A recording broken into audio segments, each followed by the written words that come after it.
Here's a document I have not talked about recently. 876 documents assist Jamaicans with their birth, marriage, death, or adoption certificates. In the past, I'm going to say 3 weeks, I've gotten 3 requests for assistance with death certificates.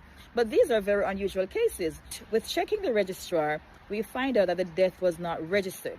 So this is your public service announcement that if you should unfortunately have a death, you have to take the burial order or the document from the church to the registrar to have the death officially registered.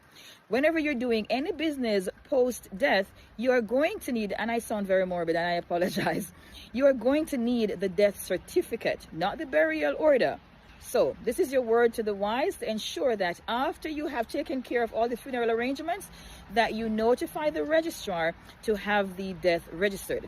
Now, there's another case with another client that is quite unique, and I'm going to get into that one in another video, because if you have someone pass who is overseas and you were not able to be present for the burial, you could have difficulty obtaining that death certificate from some states, because not all states will allow you, the spouse, to access the death certificate. And we'll talk about that in the next video. I'm Gail of 876 Documents. Thanks for watching.